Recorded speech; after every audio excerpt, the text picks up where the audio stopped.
Hi, I'm Michelle Begue with a look at what's happening in Latin America now. But first, our news trivia. Mexico's Popocatépetl volcano is on yellow alert for a possible eruption. When was the last time this volcano erupted? We'll have the answer later.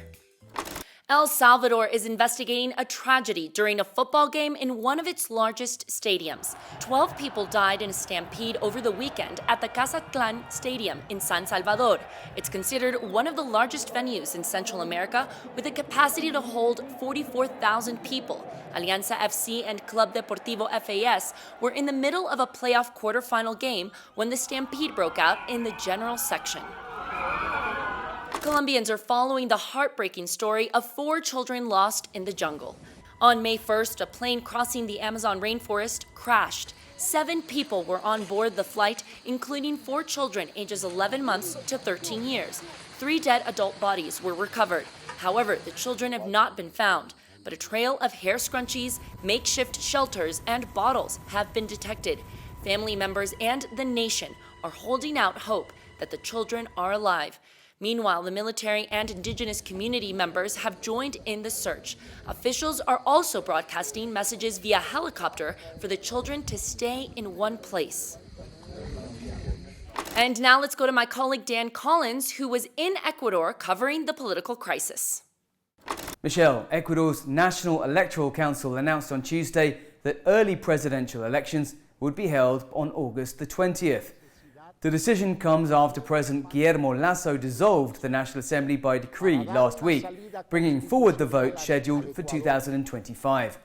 Lasso triggered a constitutional clause known as, quote, mutual death, to stave off an impeachment process that looked set to remove him from office.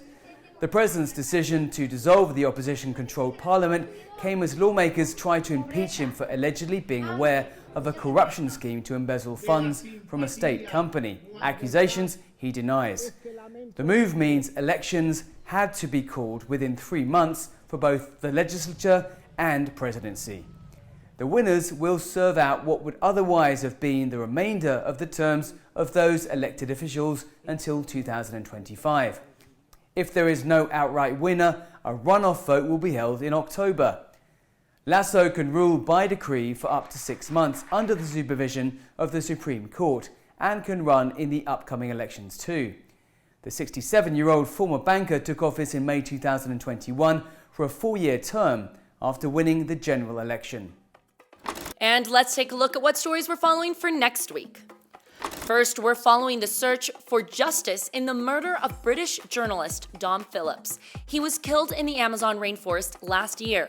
Brazil's police have indicted the former head of Brazil's Indigenous Protection Agency for his role in the murder. The police have not identified the official, but state media call him Marcel Xavier. The individual is accused of possible malice for failing to act on information which investigators believe could have prevented the deaths of Phillips and Brazilian indigenous Bruno Pereira, who was also killed while he and Phillips were in the Amazon on a reporting trip. Second, Haiti continues to suffer from rampant violence and hunger. More than 1,400 Haitians have been killed in gang-related conflicts in the first 4 months of the year. Half of the population, approximately 4.7 million people, are facing acute hunger. The UN has called for the deployment of an international specialized force, but countries have been slow to respond. And now the answer to our news trivia. The answer is B.